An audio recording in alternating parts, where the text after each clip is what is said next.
Most of the people are also there जो इतना time manage नहीं करते, लेकिन वो अपना वर्क बहुत एफिशिएंटली कर लेते हैं। डिस्पाइट टाइम मैनेजमेंट वो अपना काम बड़े अच्छे तरीके से नहीं कर पाते। कहीं ना कहीं हम या तो लास्ट माइल तक नहीं जाते हैं, पूरा अपना नहीं देते हैं। How do you suggest, from your past experiences, that one manages time without compromising on creativity? When you are time managing well, your creativity will soar. There is no question about it. You have to experience it. आज के date में parents के पास अपने children's के लिए ही time नहीं है, ऐसा क्यों? क्योंकि वो टाइम मैनेजमेंट की महत्व नहीं जानते। हर एक किसी के पास आज के दिन समय नहीं है। क्यों? केवल क्योंकि टाइम मैनेजमेंट की महत्व को नहीं जानते हम, क्योंकि वो फ्री में मिल रहा है। आज फिर हम वापस आए हैं, जो पिछले हफ्ते हमने अपना विषय छोड़ा था बीच में, टाइम मैनेजमेंट। मिसेस जैन ने हमको बताया कि उनको ऐसा तजुर्बा हुआ क्लास में भी कि जब वो किसी सब्जेक्ट को सिखा रही होती हैं तो उनके स्टूडेंट्स अगली क्लास की या चिंता करते हैं या पिछली क्लास के बारे में ठीक नहीं कर पाए उसके ऊपर रिग्रेट करते हैं। तो बताइए, आपका किसी का एक्सपीरियंस ऐसा होता है कि आपका मन कहीं ना कहीं फ्यूचर या पास्ट में जाता है और उसका रिजल्ट क्या होता है? We are not able to enjoy our lifes, we are not able to enjoy our existence, we are not happy, all the time we are unhappy, all the time we are worried about something or the other. Even यहाँ तक कि ऐसे भी चीज़ों के बारे में हम चिंता करते हैं जो कि हमारे साथ नहीं हुई हैं या नहीं हो रही हैं, उसको भी हम इमेजिन करने लगते हैं कि मेरे साथ ऐसा होगा, इस बार तो मैं फेल हो ही जाऊंगी, और फेल हो गई तो इस बार तो पापा मेरे को बहुत मारेंगे, मेरी तो वाट लग गई। क्या करोगे? बॉयफ्रेंड से भी फिर आगे नहीं मिल पाओगे। लाइफ में बड़ा उसका सोचते सोचते कहाँ के कहाँ दिमाग पहुँच जाता है, और उसके लिए फिर सबसे लड़ना, घर गए तो माँ से लड़ना, कॉलेज में आए तो प्रोफेसर से लड़ना, सब कुछ शुरू हो जाता है। आप खुद टेंशन में हैं ही हैं, बाकी सबको भी टेंस कर देते हैं। इसलिए टाइम मैनेजमेंट की 3 चीज़ें, जब आप सोचते हैं कि जो मेरे साथ पीछे मैं करता रहा हूं या करती रही हूं अब तक, वैसा ही चलता रहे यार, मैं खुश हूँ जैसे थी, जैसा हूँ। जहाँ आप ये सोचने लगेंगे वहाँ पे ना तो आगे प्रोग्रेस कर पाएंगे, आप स्टैग्नेट हो जाएंगे, और किस समय के बाद आपके आसपास का वातावरण भी ऐसा हो जाएगा कि कोई आपसे बात करने को तैयार नहीं होगा, आप अकेले पड़ते चले जाएंगे। दूसरा, मन में क्या विचार आता है कि चलिए कुछ ना कुछ नया करें यार। मेरे पास बहुत चिट्ठियां आती हैं एक्चुअली इस शो की वजह से। बहुत से लोग लिखते हैं कि जी मैं कुछ करना चाहता हूं, मैं कुछ करना चाहती हूं, लेकिन पता नहीं मैं क्या करूं, बताइए। अब मुझे भी एक बड़ी समस्या होती है उनको जवाब देने में, मैं क्या बताऊं उनको। मेरे पास भी कोई जवाब नहीं होता सिवाय इसके कि I wish you good luck. भाई आप कुछ मुझे बताओ कि जी मेरी ये पसंद है, इस चीज़ को मैं पसंद करना चाहता हूँ, इस प्रकार की चीज़ करने में मुझे मज़ा आता है, बचपन में मैं ऐसा करता रहा हूँ या करती रही हूँ, तो मैं कुछ फिर भी अंदाज़ा लगाऊं कि आपका टैलेंट क्या है, उसके मुताबिक आपको जवाब भी दूं। तो इस प्रकार के लोग जो हैं वो पास्ट में, और उनके लिए आज का फ्यूचर भी, प्रेजेंट भी जो है वो ठहर जाता है, वो कहीं ना आगे बढ़ता ना पीछे जाता। लेकिन समय जो मैनेजमेंट करना जानता है वो कहता है कि मेरे लिए समस्याएं आएं, मैं उसका हल करूं, प्रेजेंट में रहते हुए फ्यूचर को बनाऊं। ये बात समझ में आई कुछ? इसके साथ प्रश्न उठता है साथ में, जीवन जीने की कला क्या, ये प्रश्न। और बहुत से लोगों ने ये कहा कि जीवन जीने की कला उसी को आती है जो इस प्रेजेंट में रहे, इस मोमेंट में रहे। क्योंकि एक प्रश्न उठता है कि आज तक जो हम हैं, इस समय तक, वो हमारे प्रीवियस एक्शंस की वजह से आज जो हम हैं, और आज के बाद जो हमारा भविष्य बनेगा, जो अब से हम कर रहे हैं या करेंगे आगे, उससे हमारा भविष्य बनेगा। अब इसको मैं एक बड़े आदमी जो अपनी गर्लफ्रेंड के पास होता है, तो गर्लफ्रेंड अक्सर पूछती है, how much do you love me darling. वो आदमी को पता नहीं होता क्या जवाब दे। तो एक आदमी ने बड़ा अच्छा जवाब ढूंढा उसका।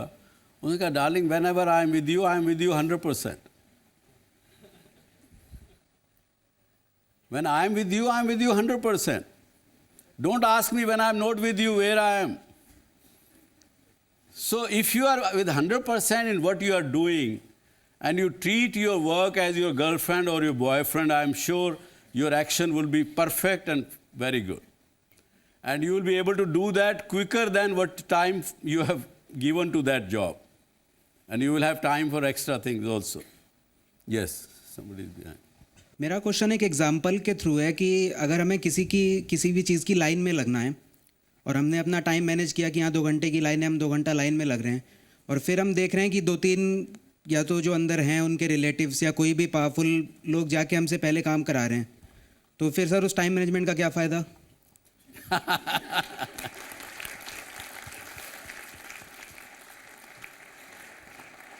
टाइम मैनेजमेंट केवल एक किसी इंडिविजुअल के लिए नहीं है। हम तो कहते हैं भैया टाइम मैनेजमेंट अगर आपके अंदर दम है तो आसपास के लोगों को भी सिखाइए और भी बताइए। ये समस्या आपके साथ नहीं है, और दूसरे रूप में हम लोगों के साथ भी होती है। बैठिए। समस्या क्या होती है कि हम बैठे हैं, दोस्त ने फ़ोन किया, सुभाष जी मिलने के लिए आना चाहता हूँ। अब एक बार फ़ोन करे, 2 बार फ़ोन करे, हम पूछते हैं उससे, भाई कुछ काम, कुछ ख़ास, अगर कुछ काम ऐसा हो तो मुझे बता दो ताकि मैं उसका तैयार कर लूँ, या मेरे ऑफिस से दूसरे किसी को बोला, नहीं मिलने के लिए आना चाहता हूँ। चलिए आ गए, आके बैठते हैं, चाय भी पी लिया, इधर उधर की गपशप की, पूरे देश की समस्याओं का हल निकाला, डिस्कशन किया। Mismanagement of the time. उसका खुद का भी टाइम बर्बाद किया, मेरा भी किया। 1 घंटे बाद समझ में आया कि क्या किया हमने, just we solve the whole country's problem but nobody's problem. तो ये समस्या जो आप कहते हो ये तो आएगी सर। ये जब तक इस देश में हम रिस्पॉन्सिबिलिटी नहीं लेंगे। दूसरा एक तरीका और है कि आप स्टूडेंट हैं, आप तो 10-20 जने जाके खड़े हो जाइए उस आदमी को कि भैया ये तो काम मत करो, आगे से मत करो। उसको भी सबक सिखा सकते हैं टाइम मैनेजमेंट का। सर फिर हमारा फ़ायदा क्या होगा? हम यहाँ पे डिस्कस, मतलब फिर जब हमें पता है कि ये प्रॉब्लम है और ये रहेगी, तो फिर हमारा नहीं, उसका हल करिए ना। मैं ये कहता हूँ, मैं तो आपको ये बताना चाहता हूँ कि अगर आप टाइम मैनेजमेंट खुद का करना जानते हैं तो आप बदल सकते हैं, उस सिचुएशन को भी बदल सकते हैं। ये नहीं कि नहीं बदल सकते आप, क्योंकि उस टाइम को, उसकी स्थिति में बैठ के अगर आप 10-20 स्टूडेंट्स को इकट्ठा करें, कुछ करें उसके बारे में, टाइम मैनेजमेंट करेंगे तो आपके पास उस समस्या को हल करने का समय भी निकलेगा। उसको हल कैसे करना, उसके कई तरीके हैं। एक तो ये है कि आप फोर्सफुली करें, राम मनोहर लोहिया की तरह से करें। दूसरा ये है कि गांधी जी की तरह से करें। किस तरह से करें ये आप पर निर्भर करता है, लेकिन उस स्थिति को बदल सकते हैं। ये मेरा कहने का था। ये नहीं कि मैं कह रहा हूँ कि आप स्वीकार कर लीजिए और there is no point on that. अगर वो सोच के अगर हम नेगेटिव एटीट्यूड रखेंगे कि कुछ हो ही नहीं सकता, तो फिर तो हम क्यों पढ़ रहे हैं भाई, पढ़ाई क्यों कर रहे हैं? इसीलिए आपको उम्मीद है ना कि भाई मैं पढ़ूं लिखूंगा तो कुछ ना कुछ आगे करूंगा, आगे ज़िंदगी में बढ़ूंगा, मुझे सर्विस मिलेगी, अपना बिजनेस करूंगा, उस उम्मीद में आप करते हैं। अगर आप ऐसा नेगेटिव एटीट्यूड रखेंगे कि साहब ये तो कुछ होने वाला ही नहीं इस देश में, तो फिर तो कुछ भी नहीं है भैया। नेगेटिविटी तो will not take you anywhere. Not take us anywhere. उस एटीट्यूड को फिर हमें बदलना पड़ेगा। हर समस्या का हल अल्टीमेटली हमारे अंदर है, बाहर नहीं है। हम बाहर ढूंढते रहते हैं लेकिन अंदर है हल समस्या का। ये बात समझ में आने में समय लगेगा, उसको प्रैक्टिस करना पड़ेगा। हम लोग को आदत है, we always work on the 11th hour. कुछ भी हो जाए, we have some kind of inertia, rigidity among us. So जब तक कहीं बाहर से बैकवर्ड एक्सटर्नल फोर्स नहीं लगता, either from our parents, either from our teachers, we are tend to be like easy going, ठीक है, will do it tomorrow. But for what reasons? Like in my case, I make some charts, like this is my timetable today, I have to do this work. But during the examination, my time efficiency is like to the paramount, it is almost to the highest level. So would you suggest, like, is it basically happens to everybody, and why actually it happens? It happens to 90% of the people. We do not respect, we do not understand, as I said in the past. And to some students, to the earlier question, I would say, seriously, if you read the biography of Mahatma Gandhi, he has written in his autobiography one example, जहाँ पे उनको एक सभा में 4 बजे जाना था और किसी ने कहा कि बापू मैं तुम्हें 3:45 बजे यहाँ से आके अपनी मोटर गाड़ी में ले जाऊँगा। जब 3:45 बजे मोटर गाड़ी नहीं आई, लेट हो गए वो, तो उनको बड़ी परेशानी हुई। पर फिर जब वो सेठ जी आए 10 मिनट लेट, देखा कि बापू तो नहीं है, बड़ा घबराया बेचारा, और वो भाग के जहाँ पे इवेंट होना था वहाँ पहुँचे। तो बापू को देखा वो तो भाषण दे रहे हैं वहाँ।